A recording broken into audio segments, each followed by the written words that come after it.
चलिए, प्रस्थान करने का समय हो गया है।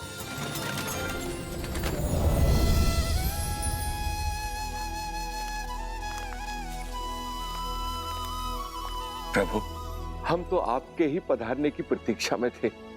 हर कल्प और हर राम अवतार की भांति क्या इस बार भी मुझे आपका मार्गदर्शन करने का सौभाग्य प्राप्त होगा? काकभूषुंडी, आपको ये प्रश्न पूछने की कोई आवश्यकता ही नहीं, क्योंकि जो स्वयं मेरे प्रभु श्री राम की कई जीवन लीलाओं का साक्षी बना, उनसे अच्छा मेरा मार्गदर्शन भला और कौन कर सकता है? प्रभु, मार्ग तो मां सीता और प्रभु राम दिखा रहा है इस संसार को। प्रेम का मार्ग, त्याग का मार्ग और समर्पण का मार्ग।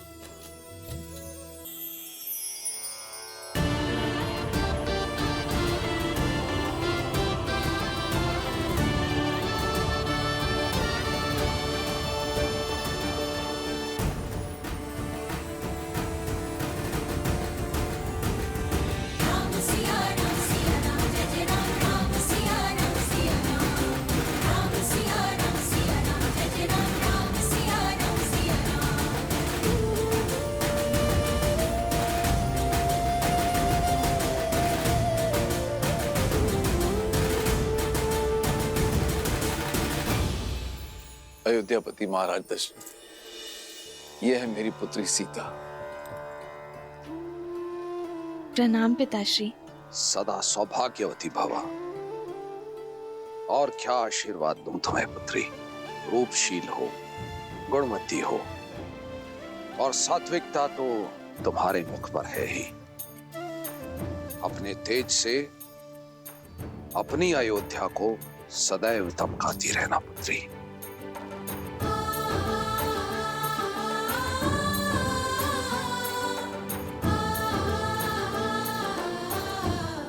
राम, तुमने गुरुओं से सीखी सारी योग्यता लगा दी है इस चैन में।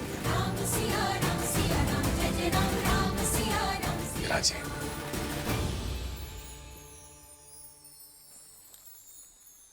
अयोध्यापति, अब मैं अपने परिवार से आपकी भेंट कराता हूं। सीता की माता से तो मिल ही चुके हैं आप। प्रणाम। ये मेरी छोटी पुत्री उर्मिला, ये मांडवी, श्रुतकीर्ति। ये दोनों मेरे अनुज कुशाध्वज की पुत्रियां हैं।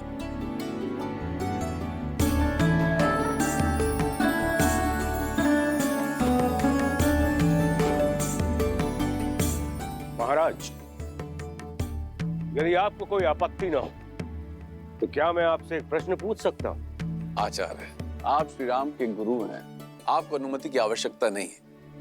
पूछिए, क्या पूछना चाहते हैं आप? महाराज, आपके कुल की पुत्रियां अनुपम तेज युक्त है, किंतु आपको कभी पुत्र प्राप्ति की इच्छा नहीं हुई?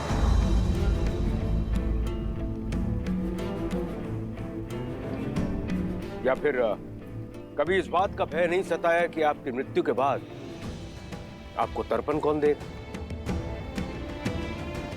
या फिर आपके लिए स्वर्ग का मार्ग कौन बनाए?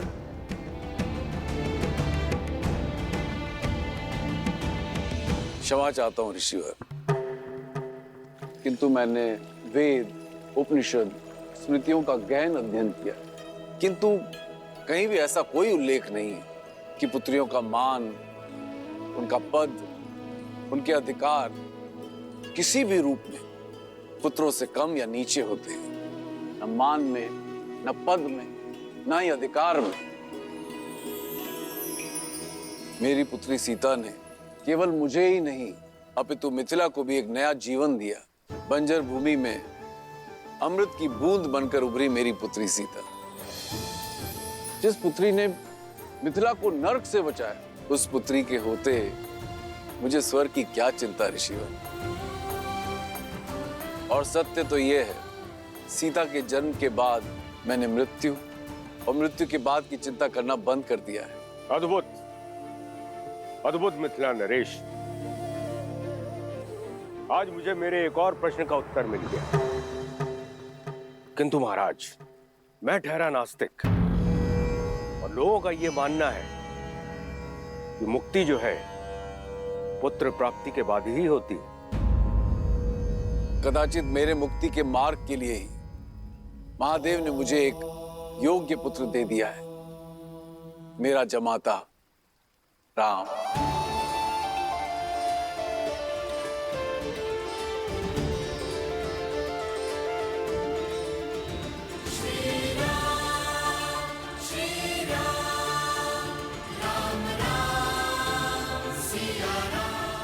उचित कहा राजर्षि जनक। विवाह संबंध वर वधु के बीच ही नहीं, दो परिवार के बीच जुड़ता है। राम अब आप ही का पुत्र है। हम सबके बीच भी यही चर्चा चल रही थी मिथिलेश, कि क्यों ना आपको कुछ और पुत्र सौंप दिए जाएं।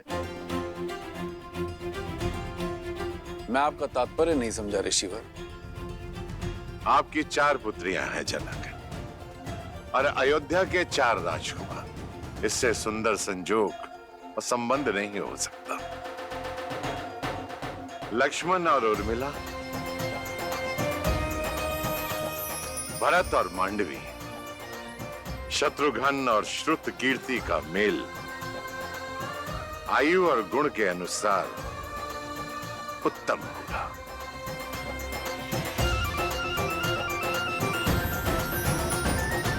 आपका क्या विचार है इस विषय में अयोध्यापति? ऋषिवर, इससे बड़ा सौभाग्य तो हो ही नहीं सकता, किंतु इसमें मिथिलापति का मत जानना भी अति आवश्यक है। मेरे कुल की 4 पुत्रियां सूर्य वंश के आंगन में जाएं, इससे बड़ा सौभाग्य मेरे लिए और क्या हो सकता है अयोध्यापति। मिथिला कुमारियों की अपने बहनों से बिछड़ने की चिंता भी समाप्त हो जाएगी, किंतु मिथिला में विवाह से पूर्व पुत्रियों का मन टटोलना अति आवश्यक होता है। अवश्य जनक, जिन्हें साथ रहना है उनका विचार जानना भी आवश्यक है। आप दोनों एकांत में अपनी संतानों से बात कर लीजिए। उचित है।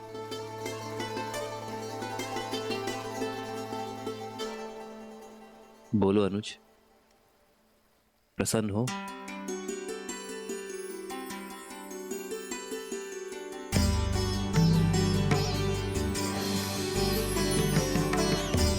कोई शंका तो नहीं है उर्मिला? पूजा आपने की दीदी, और फल मुझे भी मिल गया। और वैसे भी महादेव और माता गौरी के निर्णय पर कैसी शंका। पर सीता दीदी की पूजा का फल केवल उर्मिला दीदी को क्यों मिलेगा?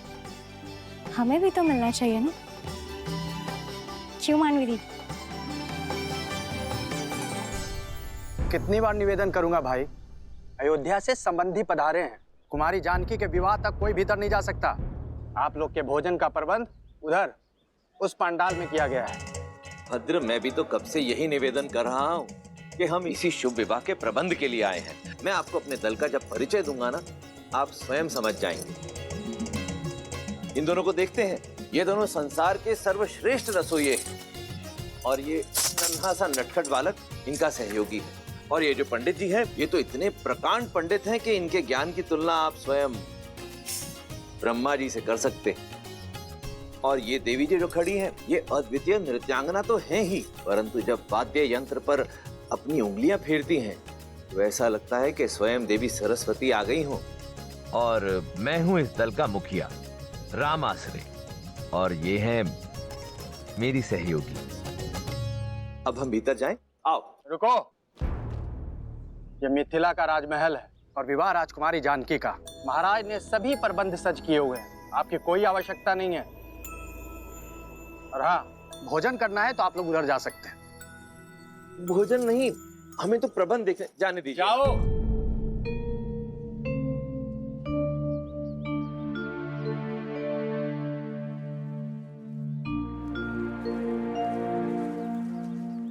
अब क्या करेंगे? प्रभु, मुझे आज्ञा दें। उचित है, आप जाइए। जी। मुझे भी आज्ञा दीजिए प्रभु। अब आपको किस बात की आज्ञा चाहिए? और कितनी देर प्रतीक्षा करे प्रभु? मैं अदृश्य बनकर वहां चला जाऊं? अदृश्य होना तो हमको भी आता है वायुदेव, पर दिव्य शक्ति प्रयोग नहीं करनी ना।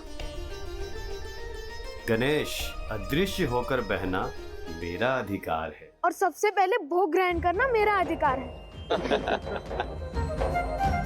मैं चलूं पिताजी? कोई कहीं नहीं जाएगा, सब यहीं प्रतीक्षा करेंगे। मैं कुछ सोचता हूँ। जो भी सोचना है शीघ्रता से सोचिए, भूख से मेरा पेट दर्द कर रहा है। मेरा भी भूख के मारे जान जा रही है।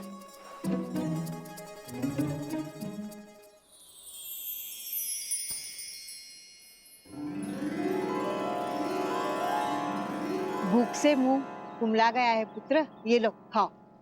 इस पे मेरा अधिकार।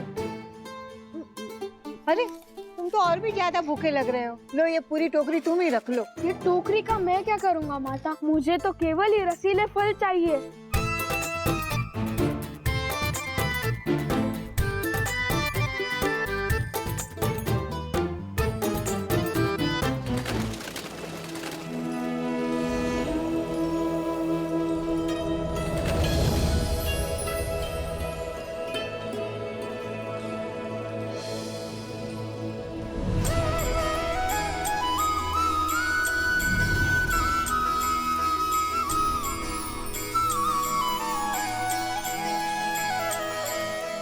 मिथिलापति, मेरे चारों पुत्र विवाह के लिए सज्ज हैं राजऋषि। मेरी पुत्रियां भी महाराज।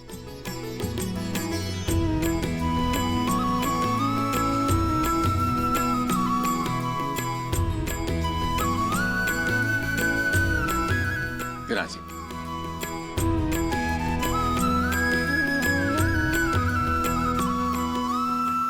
तो राजगुरु सतानंद, आज्ञा गुरु जी। तो विवाह की तिथि निकलवाई जाए। मैं शीघ्र अति शीघ्र संसार के इस पावन मंगल विवाह की तिथि निकालता हूं। रुको सदानंद, पहुंचे हुए त्रिकालदर्शी ज्ञानी महासंत हैं रामाश्रय। उनकी बताई तिथि में कण मात्र भी त्रुटि नहीं होती है। मेरे अनुरोध पर वे अपने समस्त शिष्यों के साथ यहां पधारे हुए हैं।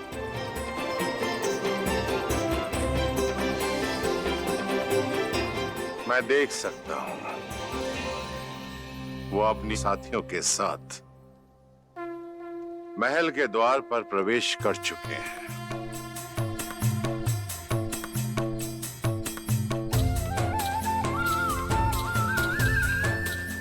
अद्भुत दृश्य है, अद्भुत। राम के विवाह की तिथि राम आश्रय निश्चित करेंगे। राम, जाओ जाकर उन्हें ससम्मान अंदर ले आओ। जी आचार्य। पुत्री सीता, उनके साथ उनकी एक सेविका और कुछ साथी भी हैं। उनका तुम स्वागत करो, मंगलमय होगा। जो आगे।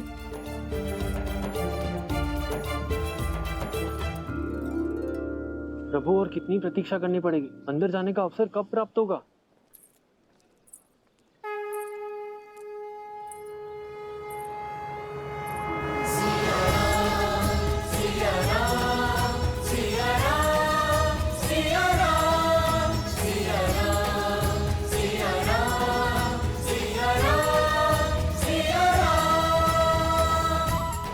हम सबकी प्रतीक्षा समाप्त, क्योंकि हम सबका स्वागत करने के लिए स्वयं नारायण और देवी लक्ष्मी पधार रहे।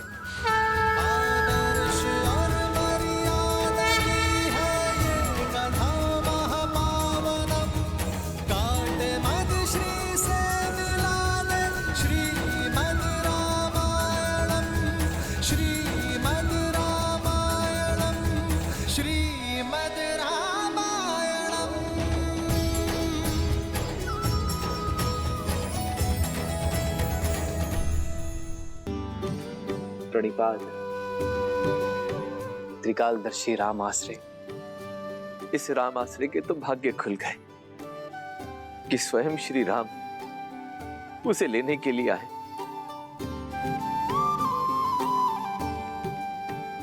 देवी गौरिका समेत आप सभी को सीता का प्रणाम।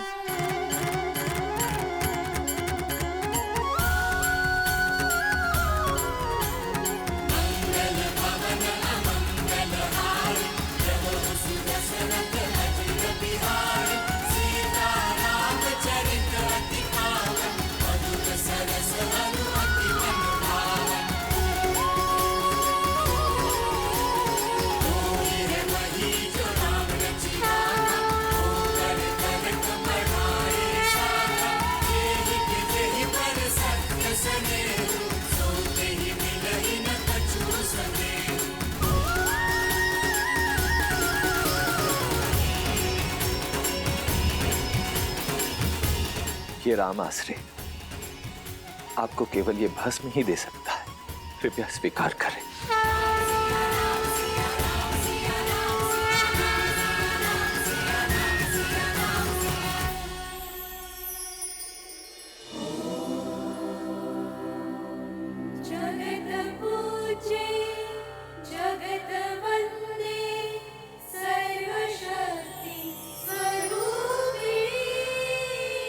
आइए।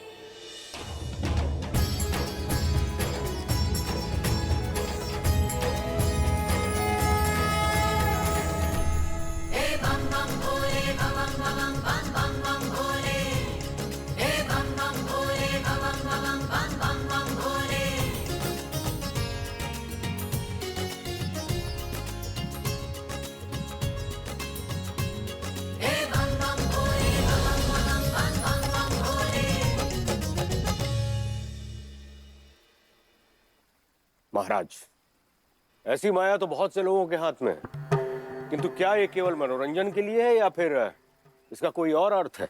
यदि मन में भावना सच्ची हो तो पाषाण में भी भगवान, और यदि भावना सच्ची ना हो तो भगवान भी पाषाण है, भद्र जाबाली। परंतु आप तो नास्तिक हैं, इसलिए इस तथ्य से अनभिज्ञ हैं।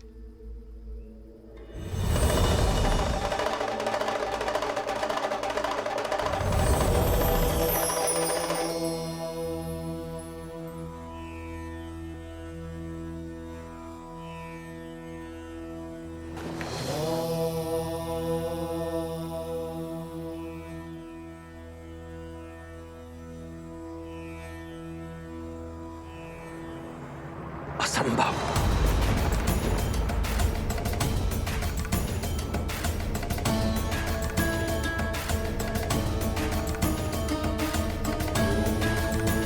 कोई समस्या है महाशय?